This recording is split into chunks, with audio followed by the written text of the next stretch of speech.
did you feel sort of upset with your own self and sort of the things that you were made to do or the ways that you treated migrants as well? So it towards the end of my career, I had been promoted to a senior patrol agent, which is a rank that doesn't exist anymore. But I had done a detail in Indio, California for a month, and I had experienced what would I would call it the most deadly month of my career, the most bodies and just the horrible things that I saw. And I said, I got to get out of the field. And I found myself becoming angry, and I would say yelling, and perhaps a little more heavy-handed.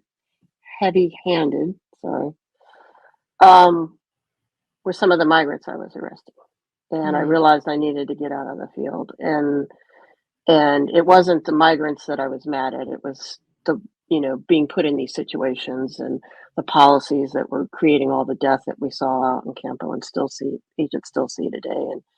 And it was just getting to be too much for me. And so I went into sector intelligence, and that's where I discovered that the boss, well, I had already known, but I decided to interview or investigate the boss of my station at Campo Station was the one organizing the smuggling of narcotics into San Diego County.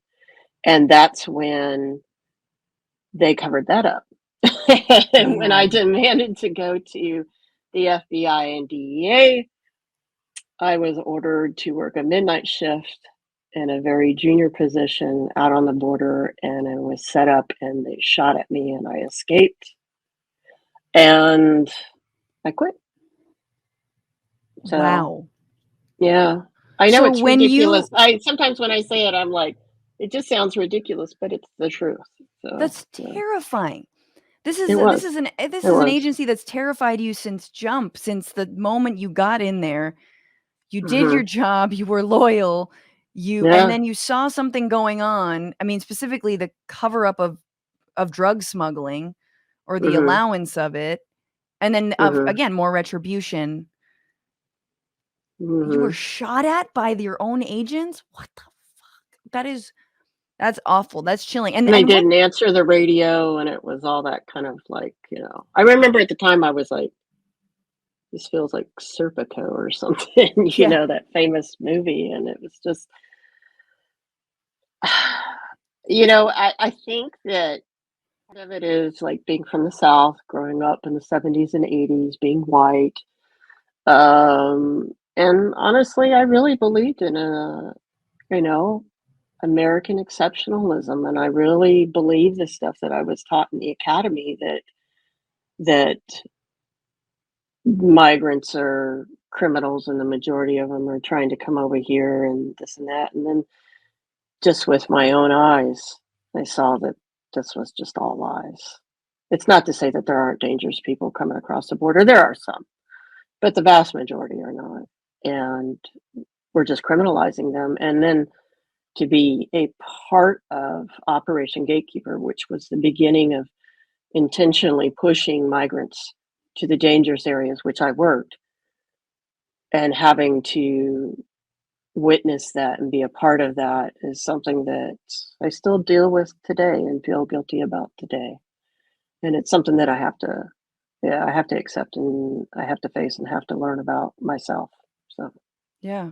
And you mean the dangerous areas like sort of either more deserted or maybe hmm more threats on their life, more difficult to hmm cross, that kind of thing. I think most Americans don't understand. I think they see, the ports of entry, like at San Diego or in El Paso or Tucson, and they think, yeah, they're just jumping over the fence and running into the city. Right. And it's It's not that. I mean, it's can be days and days of walking through desert, and there are tens of thousands of bodies left out there by the policies that I used to enforce. What's going on, Frantifa? If you haven't already, subscribe to this channel right now. Hit that button. And also, you can become a patron and support the show every single week. Get access to bonus episodes and exclusive merchandise. Patreon.com/bitchuation room. Do it.